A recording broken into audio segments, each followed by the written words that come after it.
साथियों, Patna high court से बड़ी खबर निकलकर सामने आई है। बीपीएससी टीआरई 4 में क्या एनआईओएस डीएलएड वाले इनवैलिड फिर से हो जाएंगे? क्या इससे पहले जो सुप्रीम कोर्ट से डीएलएड 18 महीने वाले, जिसको कि हम लोग एनआईओएस डीएलएड कहते हैं, उसको लेकर के जो सुप्रीम कोर्ट ने इनवैलिड करार दिया था टीआरई 1 के समय में, आपको याद होगा, जिस कारण से फिर क्या हुआ कि टीआरई 1 में बहाली हो गई थी। टीआरई 2 के बाद से जो है कि बहाली नहीं हो रही थी, लेकिन सुप्रीम कोर्ट में एनआईओएस डीएलएड वाले अभ्यर्थी शामिल होते हैं, वहां पे याचिका दायर करते हैं और उसके बाद फिर से उसकी जीत होती है और वे सभी मान्य हो जाते हैं। नौकरियां तो हाथ में लग गई, लेकिन अभी अभी की ताजा अपडेट है कि फिर से एनआईओएस डीएलएड के जो अभ्यर्थी जो टीआरई के माध्यम से ज्वाइनिंग लिए थे, उनको सेवा मुक्त करने का कह लीजिए आदेश लगभग पारित हो गया है। क्या कुछ हुआ है, क्या टीआरई 4 में फिर से वैलिड होगा या इनवैलिड होगा, सारे चीजों पर एक एक कर आज हम आपके समक्ष वो बातचीत करेंगे और तमाम वो ऑर्डर को भी दिखाने का प्रयास करेंगे। तो करते हैं शुरुआत। उससे पहले नमस्कार स्वीकार कीजिए, मैं हूं हरे कृष्ण प्रकाश और आप देख रहे हैं साहित्य आजकल। साहित्य आजकल का मतलब ही है वह सच्चाई जो जाननी आपके लिए है बेहद आवश्यक। साथियों, चैनल पर नए हैं तो सब्सक्राइब कीजिए और अपने तमाम साथियों तक जरूर शेयर कीजिए। बड़ी ही गंभीरता वाली बातें हैं, जहां एनआईओएस डीएलएड के तमाम अभ्यर्थियों में अब हलचल तो उत्पन्न हो ही गई, लेकिन एक बड़ी अपडेट ये भी है कि वैसे अभ्यर्थी के अंदर भी अब जिज्ञासा जागृत हो गया जो एनआईओएस डीएलएड के कारण से बहाली नहीं ले पाए, और वैसे अभ्यर्थियों के बीच भी अब खलबली मच गया जो एनआईओएस डीएलएड वाले का फिर से बहाली हो गया। अब उनका नौकरी भी कहीं खतरे में तो नहीं आ जाएगा? क्या कुछ मामले हैं? सबसे पहले स्क्रीन पर आप यहां देख रहे हैं एक यह ऑर्डर कॉपी है। यह ऑर्डर क्या है, क्या बयां कर रही है यह लेटर, आप बारीकी से इसको देखिए। आप यहाँ तिथि को देखिए, ये लेटर कब जारी हुई है, तो ये तिथि है 7/4/2026 का, मतलब कि एकदम ताजा है ये खबर, एकदम ताजा। ये अब यहाँ के बाद से क्या कुछ बदलाव दिखेगा, ये पहले आप ऑर्डर को अच्छे से समझ लीजिए, इसके बाद स्पष्ट हो जाएगा। तो इसमें क्या कुछ कहा गया, तो बिहार सरकार शिक्षा विभाग का आदेश है, हल्के में नहीं लिया जाए, यह आदेश है और कानूनी दाव पेच के बाद ये आदेश पारित हुआ है। तो कई लोगों को झटका भी लग सकता है, कई लोगों की नौकरी जा भी सकती है, और कई लोग ये भी सोच रहे होंगे कि उनके बदले जो उनका बहाली हुआ था अब क्या कुछ होगा। हम नहीं कर रहे हैं, बल्कि यह लेटर क्या कहती है इसको देखिए। संचिका संख्या 7/ करके है और सीधा पत्रांक है 1214। यह आदेश माननीय उच्च न्यायालय पटना द्वारा याचिका संख्या 1878/1/2025 नेहा कुमारी बनाम राज्य सरकार एवं अन्य में दिनांक 20/11/2025 को पारित आदेश के आलोक में निर्गत किया जा रहा है। मतलब साफ है, पटना हाई कोर्ट के जो नेहा कुमारी के मामले में आदेश था, जजमेंट था, उस आदेश का रेफरेंस देकर के यह आदेश पारित किया गया, स्पष्ट हो गया।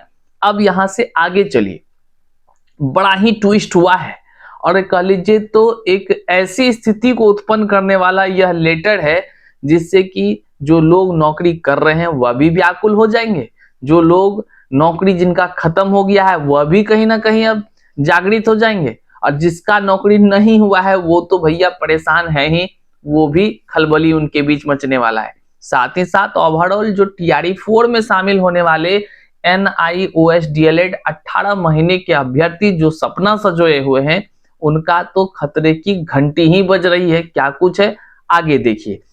फिर याचिका संख्या 1878/1/2025 नेहा कुमारी बनाम राज्य सरकार एवं अन्य में माननीय उच्च न्यायालय पटना द्वारा दिनांक 20/11/2025 को पारित आदेश का कार्यकारी अंश निम्नवत है। मतलब क्या हुआ, यहां स्क्रीन पर जो आप देख रहे हैं इंग्लिश में लिखा हुआ कुछ लाइन, वह पटना हाई कोर्ट के जो नेहा कुमारी के मामले में जजमेंट हुआ था, उस जजमेंट जो अभी हम नंबर बोल रहे हैं ना, वह उनका रीट याचिका का नंबर है।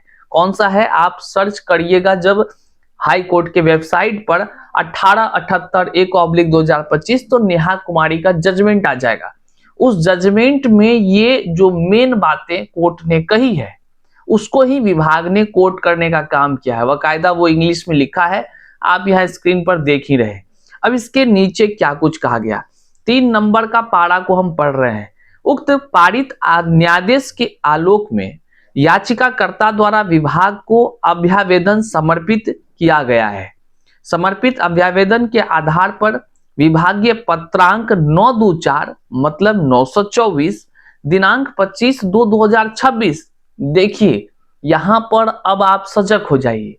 आपको लग रहा होगा कि नेहा कुमारी का मामला जो चल रहा था उसका रेफरेंस क्यों दिया गया, लेकिन अब जो मामले हैं ना वो एकदम ताजे मामले हैं। ये फरवरी महीना 2026 का यह कह लीजिए पत्रांक यह जारी हुआ था। उसमें क्या कहा गया, तो उसमें कहा गया कि पत्रांक 951 जो दिनांक 27/2/2026 को लेटर जारी हुई एवं पत्रांक 1067 दिनांक जो 17/3 मार्च महीना में जारी हुआ, उसमें अदो हस्ताक्षरी के कार्यालय कक्ष में सुनवाई के क्रम में वस्तु स्थिति रखने का अवसर दिया गया। किसको दिया गया, तो जो अभ्यर्थी होंगे जिन पर ये कह लीजिए कि आपत्ति दर्ज हुआ होगा या जिसका कह लीजिए डॉक्यूमेंट्स वेरिफिकेशन के मामले में जो कह लीजिए कि उस पर स्पष्टीकरण हुआ होगा, तो वैसे लोगों पर। अब क्या है उसमें देख लीजिए, सुनवाई में जो याचिकाकर्ता थी वह खुद भी उपस्थित रही वहां पर। ऐसा नहीं कि अभ्यर्थी के बिना ही जजमेंट हो गया, वहां पर थी।